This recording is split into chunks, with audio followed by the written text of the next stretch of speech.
Hello, welcome to Issues with Cartoons, the show about comics and cartoons. My name is Carl Lucas. I'm Kylewindle. And we're going to cover an epic trilogy here, tying into our Fantastic Four covers. We're going to cover Ultimate Nightmare, Ultimate Secret, and Ultimate Extinction, which all tie into an event that Marvel has called the Galactus Trilogy. The Ultimate Galactus Trilogy. The Ultimate Galactus Trilogy, yeah. It's one of those things where, as they're trying to reinvent Marvel lore for a modern, at the time, audience, they found an opportunity to kind of update or retell the Galactus story from the 60s and try to present it to a 21st century audience. So originally it was supposed to be Mark Millar who worked on it, but that fell through, and they got Warren Ellis to script the entire trilogy, and then different artists kind of tap in and out. But it was presented as 3 miniseries, to your point, instead of 3 issues like the original Galactus Trilogy, which really kind of, I think, puts into focus the way people think about stories in a modern context compared to before, because the Galactus Trilogy was literally 3 issues. Mm-hmm. And now we're talking about 14 issues that are broken up into 3 kind of chunks, which, this is when the decompression storytelling, the waiting for the trade trend kind of started. And I think a lot of that started with Ultimate Spider-Man. Like, Ultimate Spider-Man was, really got the ball rolling. And I was actually going to go back a little further than that and not blame, but attribute, maybe a little blame, Warren Ellis himself for the Authority kind of. Oh, yeah, the Authority that widescreen format with him and Brian Hitch. Take it seriously. Sort of kind of broke the mold and popularized a lot of that. But anyway, all that to say, Ultimate Nightmare was first. Carl, what is the premise of Ultimate Nightmare? They're just breaking into a military base, and it's basically like X-Men meets Ultimates. Yeah. Which the Ultimates, for those that don't know, and you might be watching this, I'm not sure why, but that's all right. Maybe if you're a fan of the Fantastic Four books or the MCU, you might not know who the Ultimates are. Yeah, the Ultimates are basically the Ultimates universe version of the Avengers. Yeah. So it's Cap, it's Thor, it's Iron Man, it's Black Widow, it's Hawkeye. Did it annoy you that they didn't just call them Ultimate Avengers from the beginning? Because it annoyed me. I was so new to all of it as a kid, and I thought it was cool. I was also an Avengers fan, so that probably colored my perception. Me not being as big of an Avengers fan, probably, and those are actually some of my first exposure to maybe reading a lot of Thor comics. Interesting. The Ultimate Universe. Sure. So I was looking at it through the lens of oh wow, they made Thor cool and readable. You know what I mean? Yeah, you know what I mean? Yeah. I wasn't looking at it oh, this travesty they've done against Thor and Asgard. You know what I mean? I was looking at it wow, that Brian Hitch art sure does slap. It looks good. Looks good. Yeah. I actually like the Ultimate Thor version. Design. This might be a different podcast, but yeah, I think that it's all the Ultimate translations. Yeah, we haven't really talked about an Ultimate book yet. We've talked about the Ultimate line as a concept, but I don't think we've read an Ultimate book for the show yet. I just noticed that this credits Joe Quesada with the idea, but not Stan and Jack. That's very interesting. Interesting, yeah. So the premise for Ultimate Nightmare specifically, like you say, they're breaking into a military base because there's this mass hallucination. There's a mass hallucination of a planet dying, and it kind of affects everybody around the world, but in specific, it especially affects telepaths. Okay. I want to go back because I just remembered are you familiar with the Tunguska event where they found this crater in the middle of Russia? So it's a real thing that happened, and it's a real place, but there's no real evidence as to what specifically happened. So Warren Ellis, being Warren Ellis, tied into this. the herald of Galactus arriving. This all felt, me just reading this after like 20 years of not touching the Ultimates and like coming back to this felt lazy. And I was thinking about the decompressed storytelling. Like, you're really gonna do 2 full page spreads back to back of this? Did That's it really 2004, 2005 for you though, like, Carl. did we really need all that? Like, that is the widescreen storytelling that Warren Ellis helped bring about. And yeah, I agree. I agree that it is. I think it doesn't age well. It doesn't age well. It doesn't. And my impression reading this was that it felt dated. It felt of its time, and it also kind of felt like nothing happened for a lot.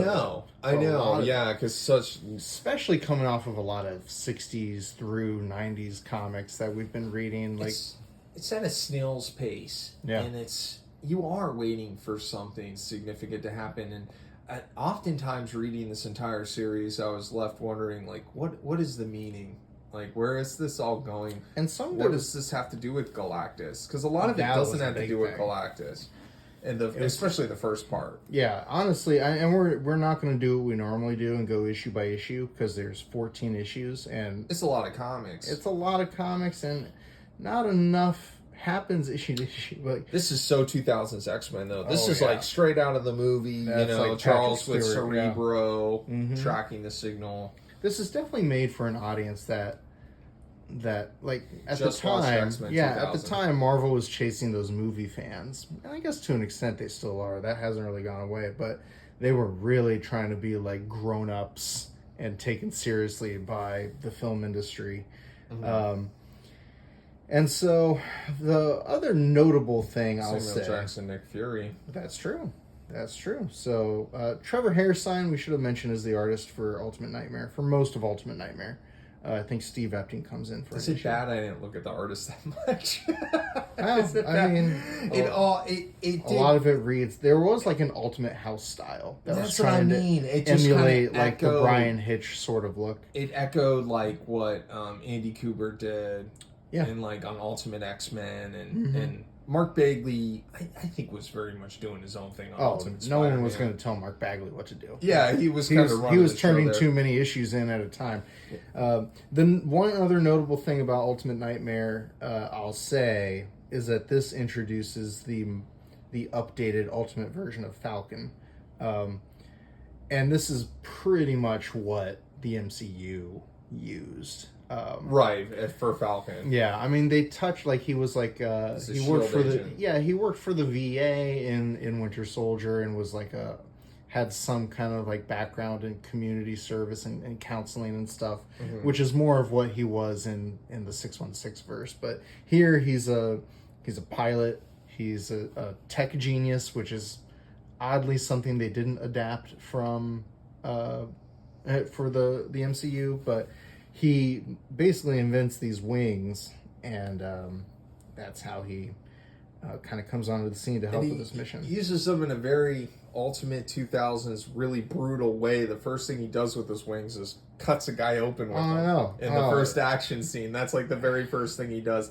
He's just like, I'm going to slice you open with my wings. Almost like the Vulture. Yeah. More than the Falcon. And it's very Warren Ellis. And Warren Ellis, there's an interview in the back of one of these issues that we're going to talk about.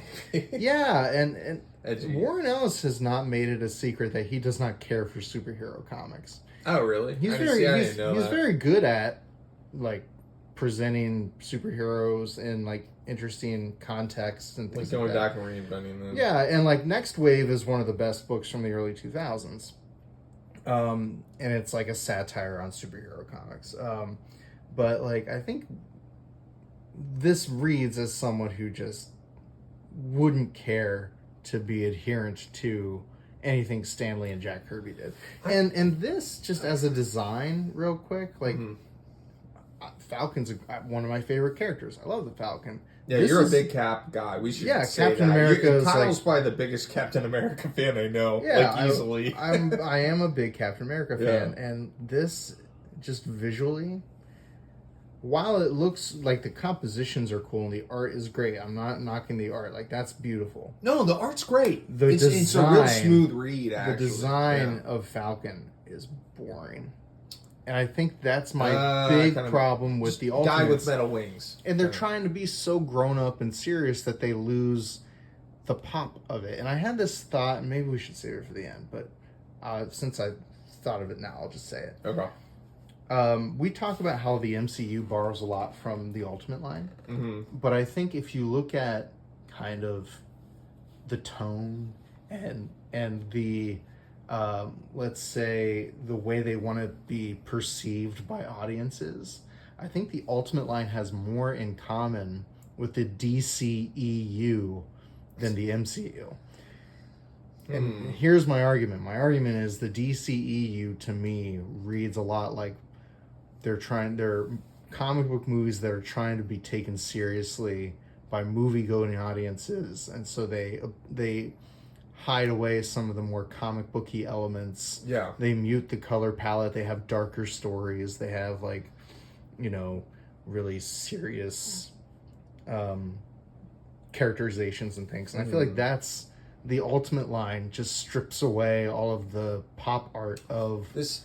Except for Ultimate Spider-Man, which I think is why I like Ultimate I've brought Spider-Man. this up before. It's like you get into this area where it's less poppy, the colors are less opaque. When you do deconstruction, you lose the shine of the characters. You lose what makes them a superhero. Yes. And you lose a little bit of the fun and the magic in that process of, like, making it dark and serious. Yeah, right? To the point where this like kind of losing something. I agree. To the point where this Galactus trilogy almost doesn't even feel like a superhero story. I looked at this when I was reading it as kind of like I was going back and revisiting the Ultimate Universe. Yeah. Because this is one of the big major story arcs that I never read as a kid. I think it might have been one of the... Well, it was definitely the first crossover that included the Fantastic Four. X-Men and Ultimates had crossed over in Ultimate War. Yeah, they fought each other. I don't think Ultimatum had happened yet. No. I think this was like the first like big event for the Ultimate line. And I think a lot of the things they wanted to achieve with this, when they went back to it, was, okay, let's introduce Ultimate version of Falcon. Let's introduce an Ultimate version of Marvel. Yeah. Because we haven't done these things yet. No. And what's the last character that gets introduced way too late? Moondragon? Moondragon. I have so many thoughts about all this.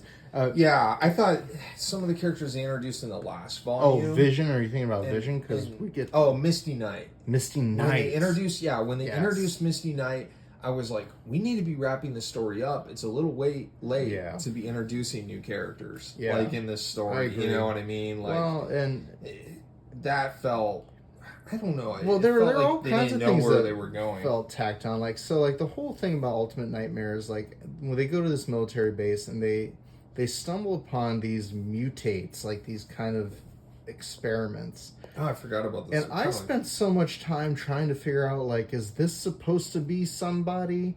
Like, is this the ultimate version of, like, the Unicorn? Is this the ultimate version of Crimson Dynamo? Like, I was spending so much time feeling distracted by all that.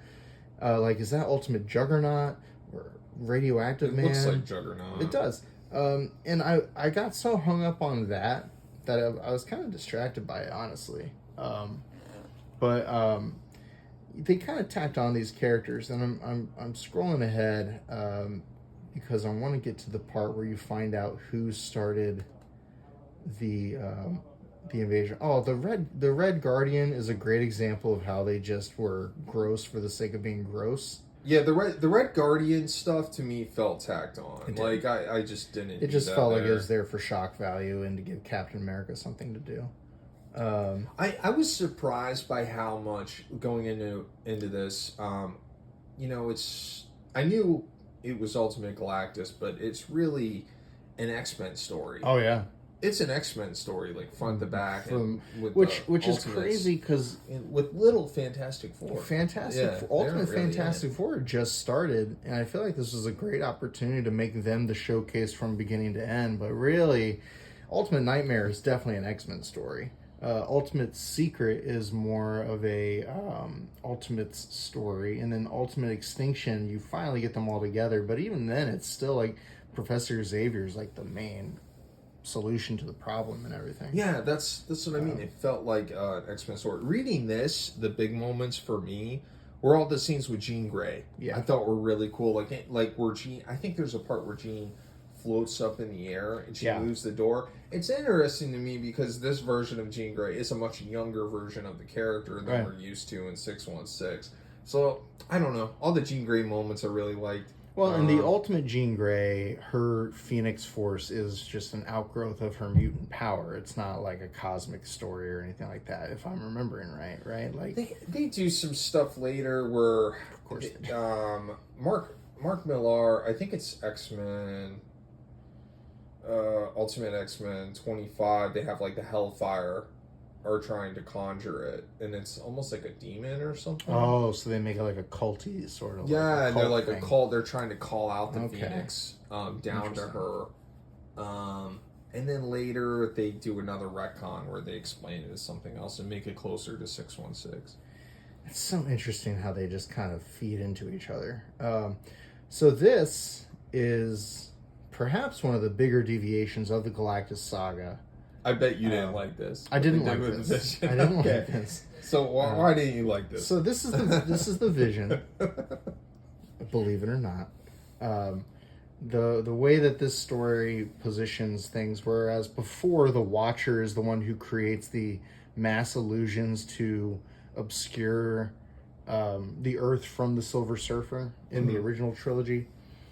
In this version, it's the Vision is a less of a herald and more of a harbinger. He's like a survivor from another world that was destroyed by Galactus, and he travels 100 years ahead of Galactus to warn civilizations that Galactus is coming.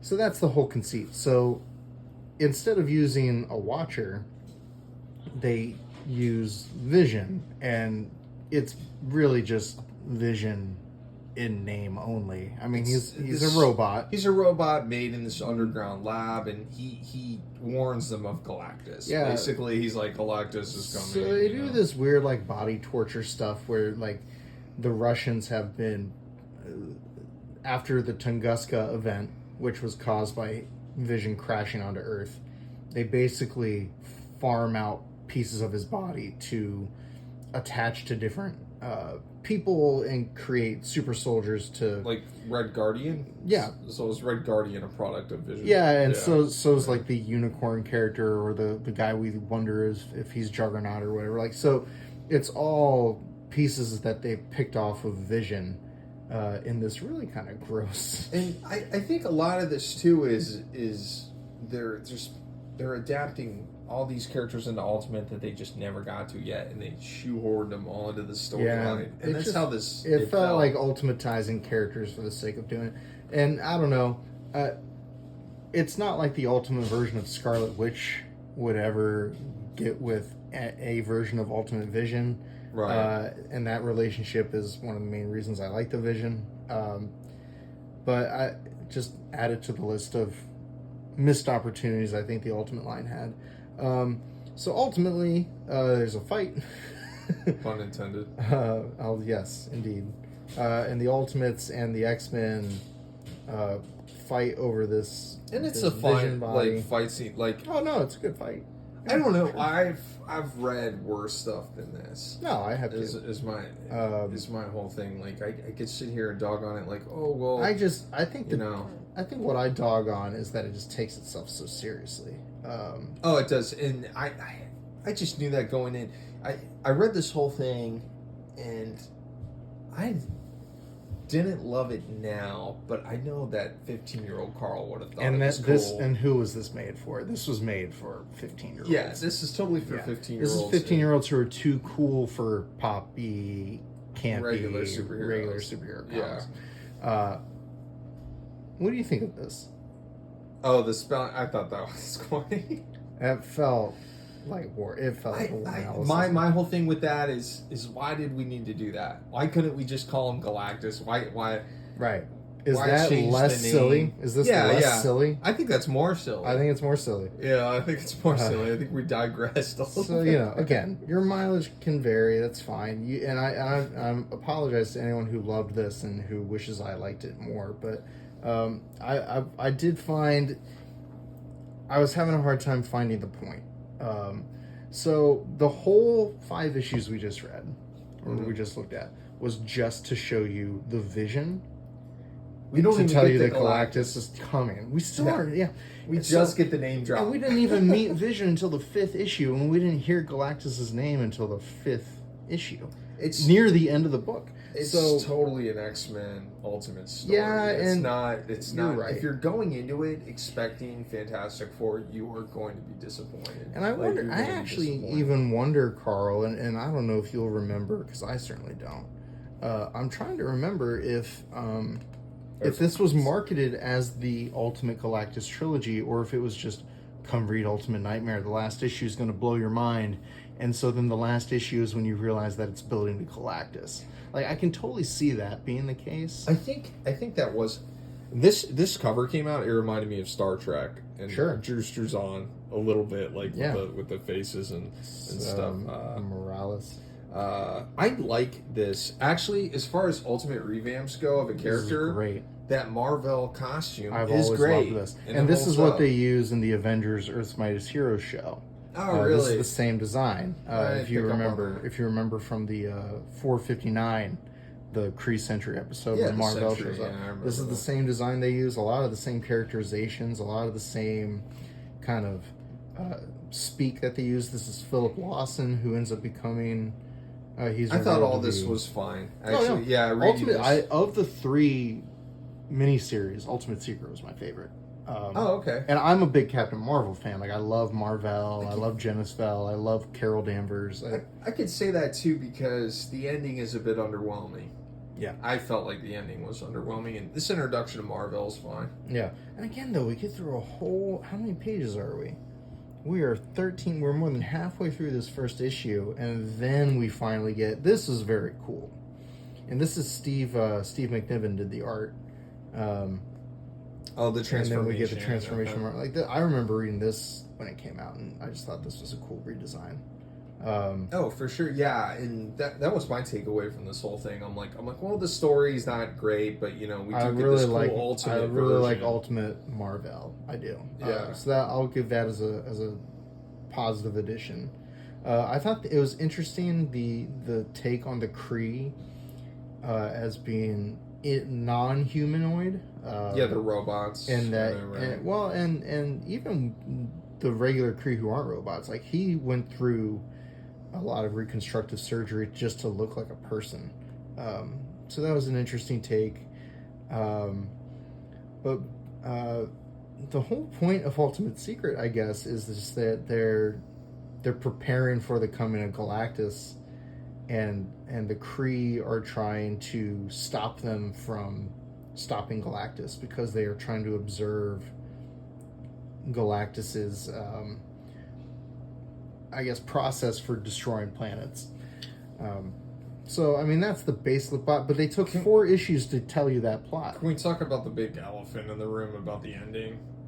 Do you want to, or do you want to wait until we get to Ultimate Nightmare? Let's just wait, but there's a big reveal about Galactus. Okay. That's not... Okay, let's hang on to it. Let's draw the listeners out there with us. So, Carl, we are 6 issues into this whole event, 7 issues into this whole event, and we finally get Reed Richards and Sue Storm. Yeah. I think that was a big thing about the reading experience that threw me off. I expected them earlier. I was like, if you're going to adapt Galactus, it is strange to barely have the Fantastic Four in it. But on the plus side, that is what makes it the Ultimate Universe. It's a totally new retelling. Totally new retelling. What did you think? What's your opinion on the Ultimate Fantastic Four, especially as someone who's been rereading the classic Lee Kirby stuff? I didn't like Ultimate Fantastic Four when it came out. In this story, I was pretty underwhelmed by it. I think the big takeaway for a lot of comic book fans is Ultimate Fantastic Four gave us the Maker Yeah. And it gave us the Marvel zombie Marvel tie-in. Zombies. But I do remember reading the first trade of Fantastic Four when it came out and being like, wow, that's what you did with it. Yeah. And being like really underwhelmed by it. And I think that was essentially the reception too. Yeah. When it came out, a lot of fans were just underwhelmed by it. I think it's lukewarm. Lukewarm. I think that's right. And again, going back to my DCEU comparison, I think it's a brutal comparison. I don't feel like I'm quite as harsh on it. Let me give you my reasoning. Okay, so you and I are big Superman fans. Mm-hmm. Superman has been considered by many to be a sort of goofy concept, a goofy character, kind of maybe. Outdated. And I think a similar criticism has been made of the Fantastic Four by some people. Sure. And I think the Ultimates did the same thing that the Man of Steel film did, which was they stripped away all the campiness and all the goofiness and all the... That's 100% it. That is the problem. That's the problem with it. They're built to be a little silly. They're built to be pop art. They need to be whimsical. They need to be whimsical because their whole thing is discovery. And so Superman's the same way. He's made to be like this kind of outlandish adventure hero. And I think the Fantastic Four is the same. I was just going to say, when you take all the color out of it, what's left? Right. And that was the big problem with Ultimate Fantastic Four. Yeah. They made Doom like... They gave him like hooves. I remember they gave him like satyr hooves. Yeah, it's like trying to make him edgy and trying to make him cool. Like they were trying so hard to be cool that they threw out all the cool stuff about it. Yeah, which is the criticism I have for Man of Steel and other versions of Superman. Mm-hmm. If you try too hard to be taken seriously, you just look silly. And that's my criticism of it. And now, like, there are things I like. The character designs are fine. That's a good looking thing. Yeah, that's a great looking thing. And they're younger, and Reed reads as younger, and Sue reads as younger. I think that's the only interesting thing about it. Yeah, is that they age them down. Yeah, and that's what makes it more interesting. Yeah, but I'll tell you what. I'll tell you what. I love Ultimate Iron Man's design. I've always liked anime Iron Man. I've always been a big fan of that. That really caught my eye. I always thought his helmet looked like a lion or something like that. Like I've always liked that design. The second issue of Ultimates 2. I was about to bring it up. Great cover, classic cover. I mean, come on. And I like Ultimate Thor. There he is. There he is. That's a really good shot of the suit, actually. And there's that guy, Hawkeye. Oh yeah, we're going to talk about Ultimate Hawkeye too. We don't have to. I don't know. I feel bad for ragging so much on the Ultimate line. You know what? Is it overall read? Like I said, I feel like 15-year-old Carl would have loved this. Yes.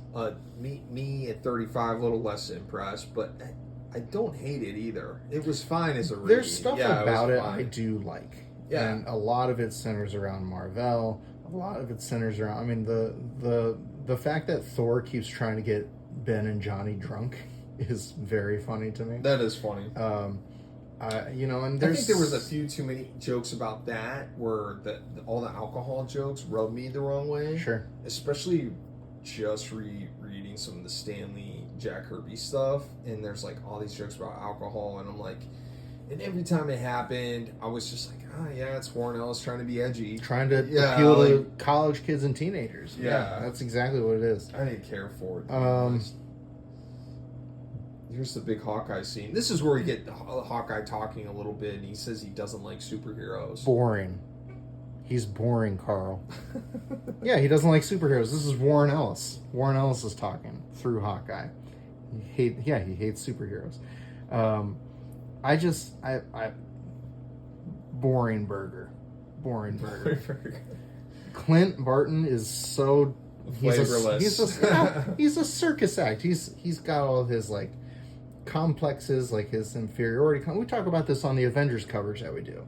I mean, Hawkeye's a very dynamic character, and in this he's just a stick in the mud. This version of Hawkeye is married to S.H.I.E.L.D. more than he is to the superheroes. Yes. On this side of thing, Yeah. where in 616 he's very clearly a superhero. That's another important thing to, I guess, bring up is the Ultimate line was born out of the post 9/11 like Bush era. Yeah. So there's a lot of military terror, a lot of military industrial complex, a lot of like semi-fascistic things going on with the Ultimates and the Ultimate X-Men and stuff. It's just very militarized, and so even Falcon and our take on Falcon is very exactly. And so right? what happens is you get characters like Falcon, like Hawkeye, like even Thor gets kind of brought into this, or like Ant-Man and the Wasp, Giant Man and the Wasp. They're trying to take these pop characters, a lot of them who are just kind of regular science characters, and they're trying to fit them into this military box. And so you lose some of the characterizations from that. But, again, that's more of a criticism of the line as a whole than this book specifically. Like, that's great. That's a great looking design. I really enjoy Marvel. And so basically they're going to fight. One unit's going to go fight the Kree on the ground, and then the other one's going to fight the Kree in the air. That was a cool splash page. Yeah, I should mention that Tom Rainey takes over the art chores. Did you see this? Yeah, I did. Do you remember this book? I remember this book coming out. I do not remember that book. It's pretty much exactly what you expect. So here we're at the end of Ultimate Secret, and this is basically just the fight. It is a big fight. Like, this is cool. Like, that's the Kree ship, and then you get to the part where you see the Kree are not humanoid, and so it's just really interesting that and I think there's even a scene, if I'm remembering, where they turn off Mar-Vell's disguise and he becomes full the alien look. This looks like a map from Perfect Dark. I don't know what that is. It's an N64 video game. It was a sequel to GoldenEye. Oh. But it's all sci-fi, and it has this Agent Joanna Dark that works for this, I forget Spectre? the company. Yeah, might as well be. She works for this foundation that's like studying aliens, and she fights reptilians and all this James stuff. Bond game? Yeah, basically. It's like basically James Bond in the future, but this looks like one of the maps, so That's they must have wild. been playing that. Probably. I mean... It looks exactly like it. And it's the same setting, too. Like, the Skadar. That's what they were called, the Skadar. And they're, like, in these alien tunnels and stuff. Looks very similar. Anyway. I mean, listen, do I doubt that they probably just ripped off video games? Because, again, they're trying to appeal to teenagers and college kids. Like, the demographic of the Ultimates is like 15 to 23. I think the coloring on this comic's not bad. No, compared to Ultimate Nightmare, cool. this is actually really, really good. There's a lot of clarity in it. And I bet the Ultimate editors didn't like it. We're in this space right now where, like, everybody has that True Grit texture supply brushes, and everyone's like, some people are, like, reverting back to classic comic book coloring. Mm-hmm. And so I was thinking about this. Mm-hmm. Reading this, I was like, wow, this is really like the peak of computer coloring before we started being like, you know what? Let's go back. Cool. Yeah, let's go back a little bit. Well, and again, like this has more contrast and more clarity than like the Ultimate Nightmare coloring. All right, Carl, let's talk about Ultimate Extinction. Is this issue 2 again? Go. I keep doing that. I don't know why I did that. All the way to the back, Ultimate Extinction. Here we go again for the very first time. Ultimate Extinction. Full series. Ultimate Marvel Team Up was one of my favorites. I just saw it blip up there. I really like that one. Ultimate Marvel Team Up was very good. Ultimate Extinction. Okay, Talk to me about Ultimate Extinction, Carl. This is kind of the big twist. Yeah, we get our big...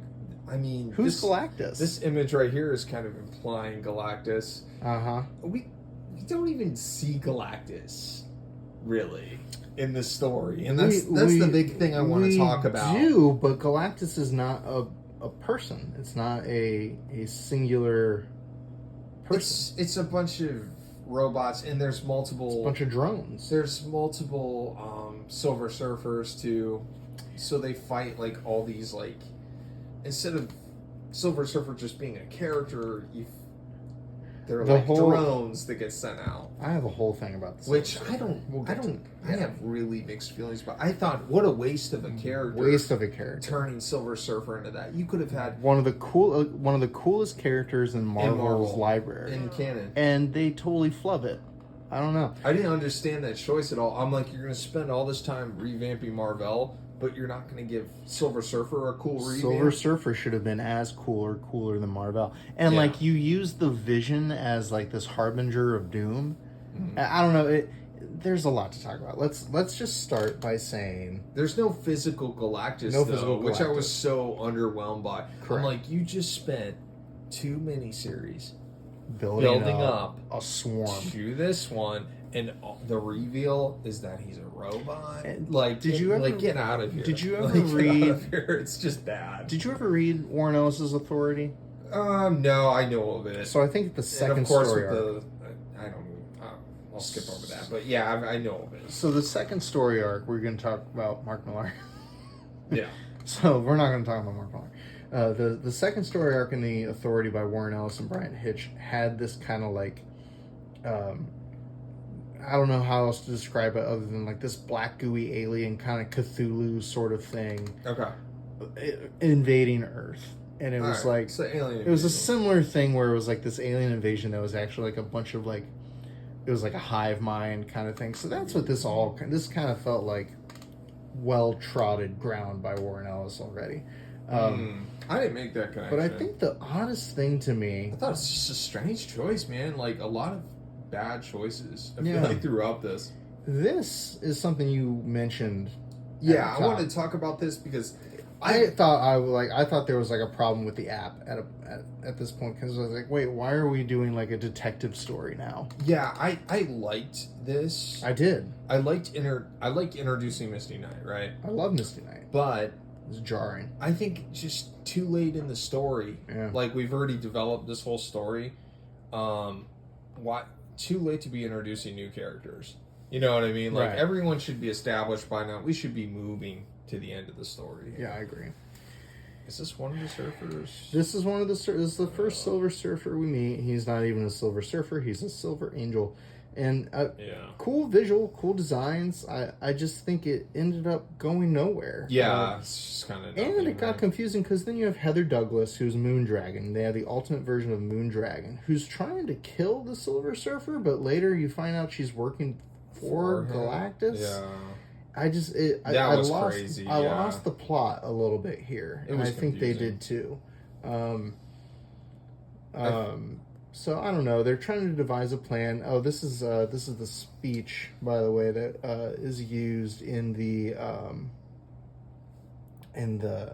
Rise of the Silver Surfer, I think, where he talks about. Yep. It sounds like a good little nerd, the smartest guys on the earth, dating the hottest girl in New York City.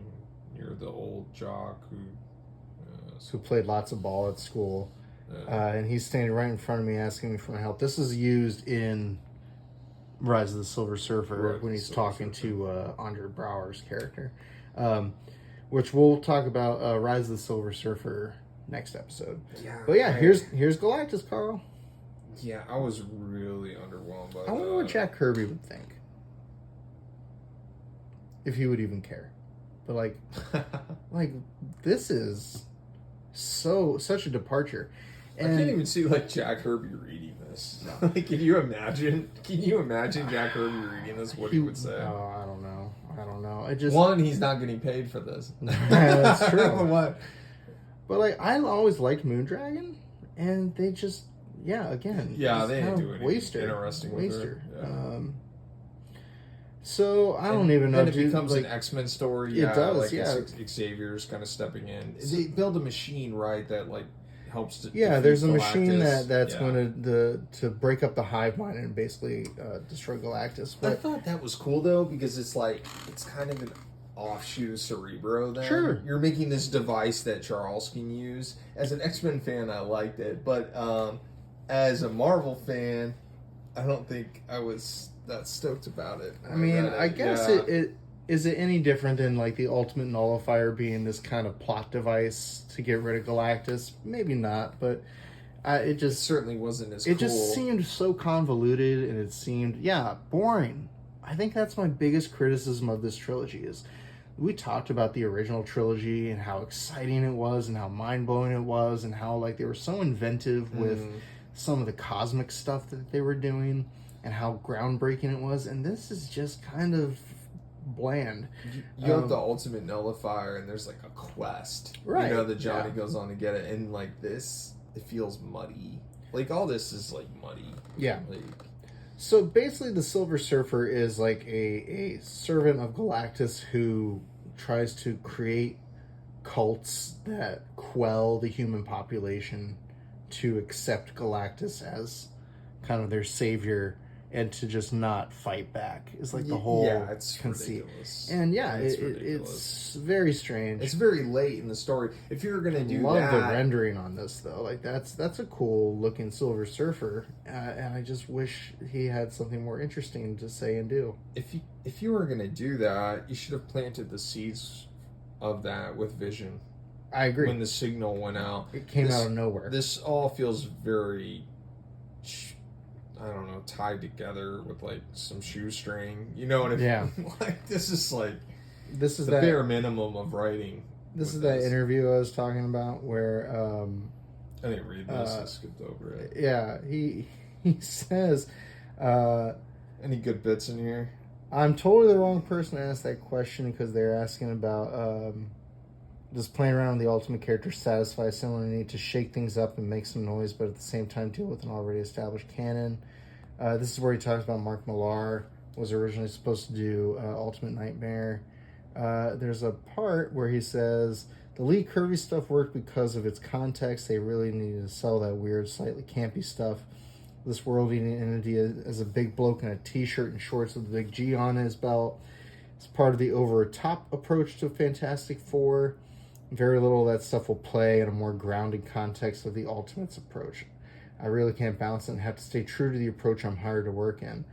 A lot of old readers will hate the Ultimate take on Galactus Surfer stories. Yeah. My only consolation is that most of those people are now too aged to harm me in any serious way.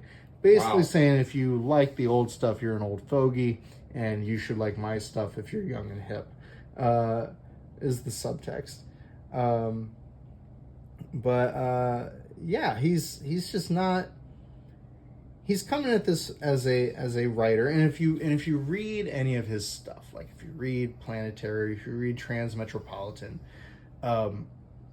he's got this kind of edgy, cynical vibe that occasionally breaks out some optimism. It's as simple as this. It's as simple as a style over substance. Yeah, that's kind of what it is. But this confirms it. You know, we're going. He's capable of substance. He is capable, and when he's making his own stuff, like The Authority or Stormwatch, and he has something to say, he can be very subversive. And I think he's trying to be subversive with these iconic characters, but I feel like you're robbing those iconic characters of something. So as an alternative take, whatever, who cares? But it is kind of a bummer. I wonder if they knew they were going to end the Ultimate Universe at this point. I don't think they did. I don't think they did. Because it was a cash cow for Marvel. It was. Well, They're making a lot of money off of it. It went on for a decade after this. It still goes. Well, yeah, they've even brought it back. Colin Bunn, I think, when he did X-Men Blue, brought in some of the Ultimate Wolverine. Yeah. From the Ultimate Universe into his story. Was that which was cool? Or was that Old Man Logan Wolverine? Which one was that? It wasn't. It was Logan's son. Oh, that guy. Yeah. Yes. Hudson? Yes. Hudson. Yes. Yeah, I remember that though. But I was like, wow, we're still going back to the well. Yeah. But Colin Bunn's cool like that. He does a lot of awesome. I really like him as a writer. He does a lot of deep cuts. You should read. It's not a Marvel book, but it's The Sixth Gun by Colin Bunn and Brian Hurt. I Very good Colin Bunn. It's how we first met Colin Bunn. This is a preview for Next Wave, which is, again, him being subversive, but without having to like take the charm, and it helps that you have Stuart Immonen on art duties. Oh yeah, the art's great. It's a fun book. Maybe a good time, now that we've looked at an interview with Warren Ellis and we're talking so much about Warren Ellis, good time to mention Warren Ellis. Very problematic person. A lot of stuff has come out about Warren Ellis. Your mileage may vary on whether or not you even want to revisit something with Warren Ellis's name on it.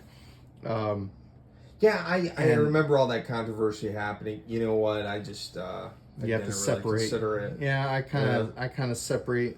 My whole rule of thumb for those sorts of discussions is, if it's a piece of work I'm familiar with before I found out about the stuff that happened, that was such a problem. And what he did was terrible. He is clearly a scumbag. But I was familiar with all this beforehand. Same with Next Wave, same with Planetary. So I consider that almost a separate version of Warren Ellis in my mind. I don't know if that makes sense, but I don't know. I don't approach. Let's just say this: Warren Ellis was canceled in a very public way.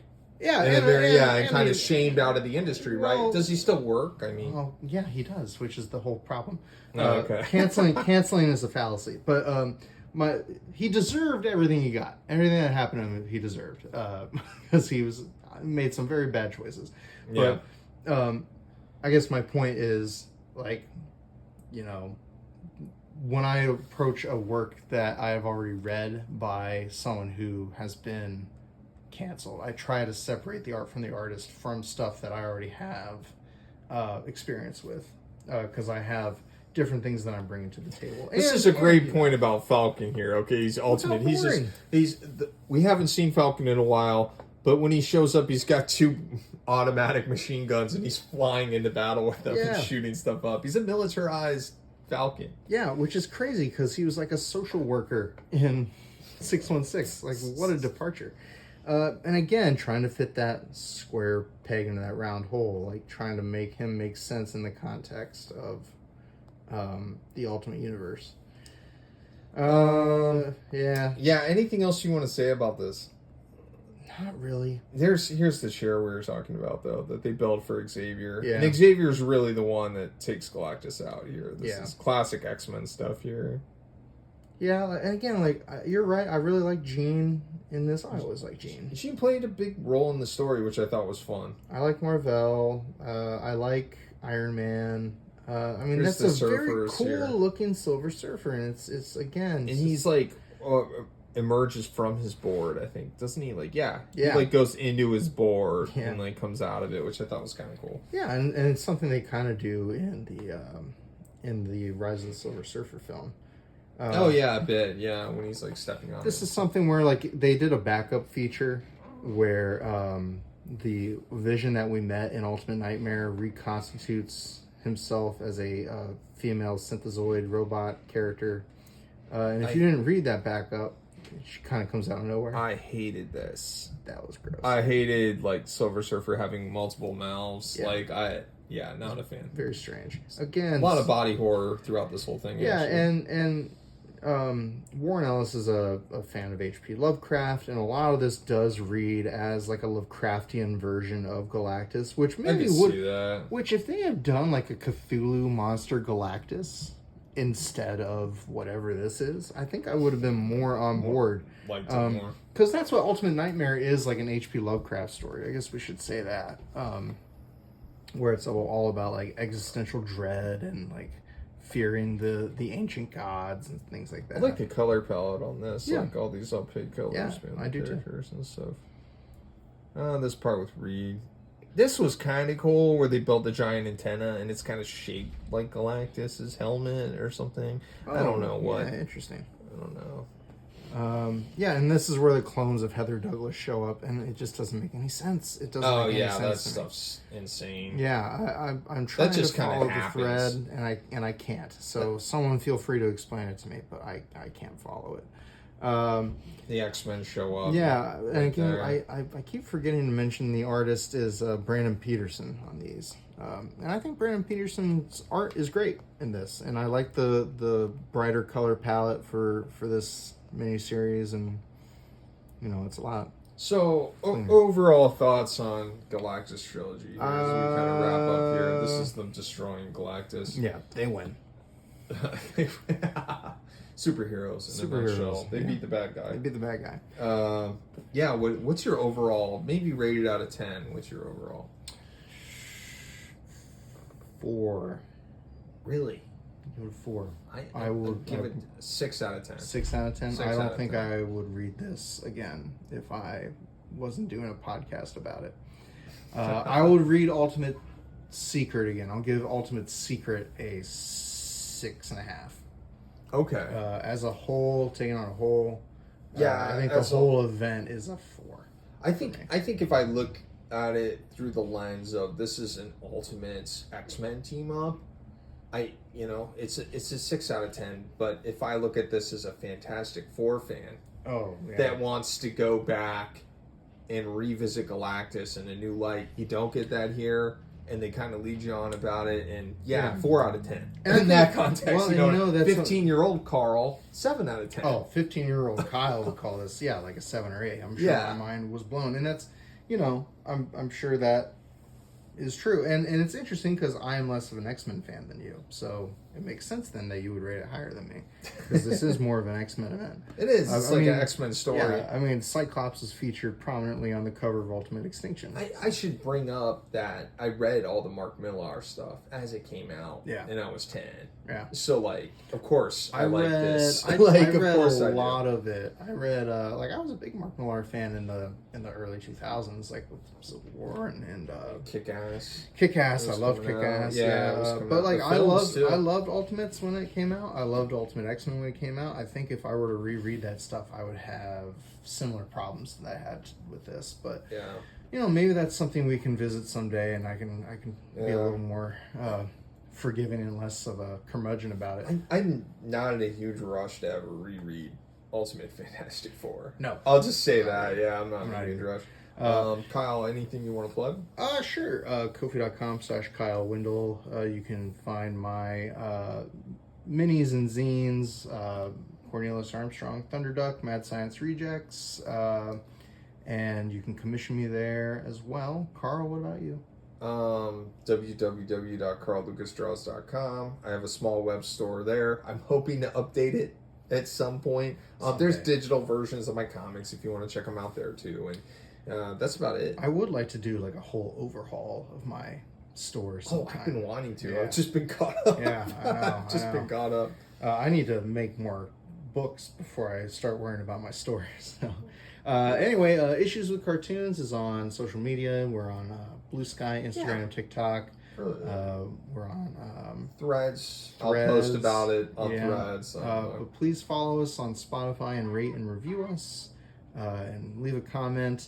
Are we out of line with how harsh we were on this? Are you an apologist for the Ultimate Galactus Trilogy? If you are, I'm interested to hear your analysis. I want to hear your rebuttal. So please share. Yeah. And until next time, more issues to come. Stay tuned.